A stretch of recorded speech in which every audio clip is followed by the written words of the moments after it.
Чуулган завсарлах бүрт улсын хурлын гишүүн улсын хурал дахь Монгол Ардын намын бүлгийн дарга Хаян Хэрва, улсын хурлын гишүүн Бат Төмөр, улсын хурлын гишүүн Жавхлан нар Дархуул аймагта ажилладаг үлээ. Энэ удаад ч мөн хаврын чуулган завсралсантай холбоотойгоор улсын хурлын гишүүд 6 дугаар сарын 12-ноос 17-ны өдрүүдэд аймгийн төрийн байгууллагууд, хувийн хвшлийн байгууллагуудын ажилтан албан хаагчдтай уулзаж, нийгэм эдийн засгийн байдал, улсын хурал болон засгийн газраас хэрэгжүүлж буй ажлууд, олон улсын валютын сангийн хөтөлбөр, цаг үеийн мэдээллийг өгч ажиллаж байгаа юм а.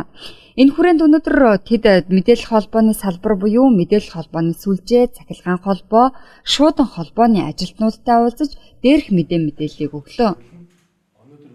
За мэдээлэл холбооны салбар маань 2017 онд ерөнхий сайд засгийн газраас гаргасан тогтоол мэдээлэл холбооны сүлжээний чиглэлтэй бодлогын баримтчиг 2017 оноос 2025 он хүртэлх баримтлах тийм бодлогын баримтчиг гаргасан байгаа. Энэ бодлогын баримтчгийн хүрээнд бол манай чиглэлийн салбар бол үйл ажиллагаагаа чиглүүлж ажиллаж байгаа. Эндээс яг зөвхөн онцлоод бас хэлэхэд бол олон улсын транзит үйлчилгээг Монгол улсад урсгал Монгол улсаар дамжих тэр транзит үйлчилгээний гол бодлогын баримтчиг бол энд тусгагдсан байгаа. Монгол улсын 336 сум суурин газрын 304 нь шилэн кабелийн холболттой олжээ. Улсын хэмжээнд 120 гигабайт per секунд транзит урсгал дамжуулж байгаа нь Аз Европын нэгдсэн холболтын 1.2% тэнцүү байна.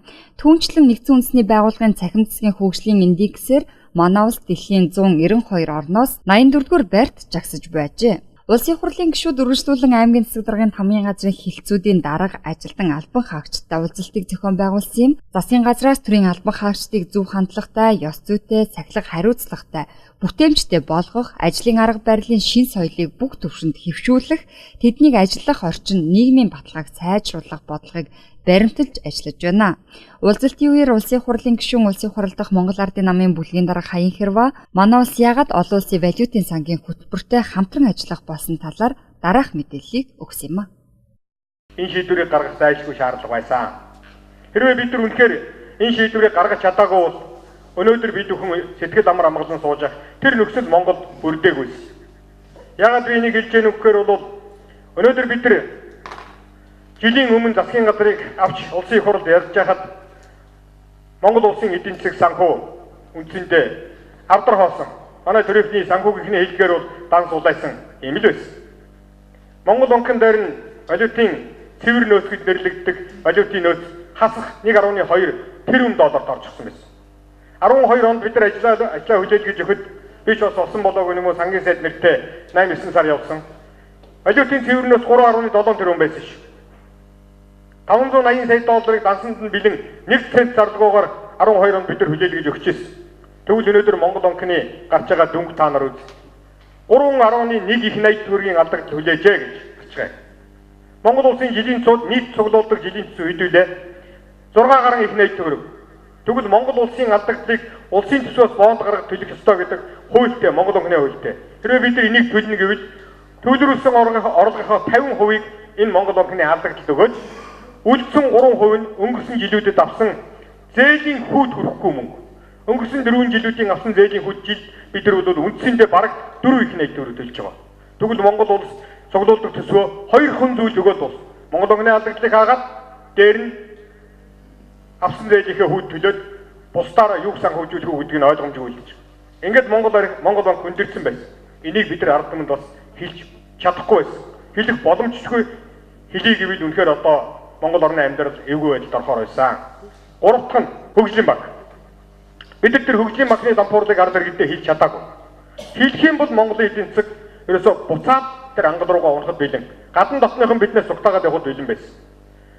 Өнгөрсөн 12 сард Монгол улсын хөгжлийн банкны тухай улсын хурлын тогтоол гарсан. Тэр тогтоолоор Монгол банкн дээр үржигдсэн бүх алдагдлыг 750 орчим тэрбум төгрөгийг засгийн газрын алдагдал болгож авсан юм аа. Тэгээд тэр төсвийн тодтогол хэлцэхгүйгээр засгийн газруудын багц нэмэгдчихлээ. Сайдар өөрсдийнхээ тансаглалыг 250, 450 тэрбум төгрөгөөр нэмэгдүүлчихлээ. Хүүхдийн мөнгийг хасчихлаа, халамж үйлчилгээг хасчихлаа гэж гуйглаад байсан. Тэр чинь тэр хөгжлийн банкыг чинь өнөөдөр бид нар хэвэн явуулахын тулд тэр алдагдлыг сайдарын багц руу оруулж үтсэн. Түүнээс сайдар өөрсдийнхээ зардал дээр нэг ч төгрөг нэмэгдүүлээгүй. Энэ асуудлыг бид нар олон хүмүүнд хэлж чадахгүй байсан. Товчдоо та нар үзэх юм бол Монгол улсын эдийн засаг бүхэлдээ дампуурчихсан. Монгол банкыг одоо дампуурсан гэдэг юм уу? Гажуудсан гэдэг юм уу? Үйл ажиллагаа явуулах чадамж нь суларчихсан. Хөгжлийн баг дампуурчихсан. Монгол улс санхүү эдийн засгийн хувьд ямар ч тулгуургүй болчихсон. Тийм үед бид нар энэ засагтаа ажиллаж валютын сангийн хөтөлбөрт орох гэж 8 сар чардаас нийцэд орсон. Улсын хурлын гишүүд мөн өдөр эрүүл мэндийн салбар, төв номын сан, хүүхдийн номын ордон, сургуулийн өмнөх боловсролын байгууллагуудын багш ажилтнуудтай уулзаж тэдний санал бодлыг сонслоо. Төрөөс боловсрол эрүүл мэндийн салбарт чанар стандартыг дээшлүүлэх, хөрөнгө оруулалтыг нэмэгдүүлэх бодлого зайлшгүй чухал байгааг улсын хурлын гишүүд энэ үеэр онцолж байлаа. Манайд нэг анхаарах зүйл юу вэ гэхээр л ерөөс чанарын тухай асуудал шүү дээ. Боловсролын салбарт ч тэр, эрүүл мэндийн салбарт тэр, ер нь бүхий салбарт бол чанартай холбоотой асуудал их яригдчих.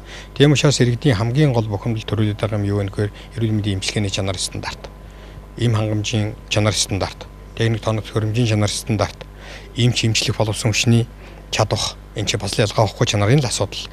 Сургуульд ч мөн ялгаа авахгүй. Одоо бид нар бол маш л олон жил одоо ингээл Кембриж гэдэг нэг давхлаа, дараа нь цөм сургалт гэдэг нэг явлаа. Ингээд энэ боловсролынхоо салбарыг савчуулаад байдаг юмыг бол одоо болио. Ер нь бол одоо бас нэг стандарт явж нэг тодорхой зорилготой болоо. Тэр зорилготой хүрэхийн тулд зөв бодлогоор явъя. Ингийн тулд аль болохоор эрүүл мэнд боловсролын энэ салбарын хөрөнгө оруулалтыг нэмэгдүүлэх, энэ чиглэлд авах арга хэмжээнүүдийг арай түлхүү төсвөөс илүү анхаарах. Энэ чиглэл рүү анхаарна л гэсэн одоо ийм бодлогыг л гол цөм болгох туссан байгаа шүү дээ. Дээрх уулзалтуудын дараа жижиг дунд худалдаа үйлдвэрлэл эрхлэгчдийн холбооны гишүүдтэй уулзалтыг зохион байгуулсан юм а. Тус уулзалтын мэдээллийг эргэн хүргэнэ.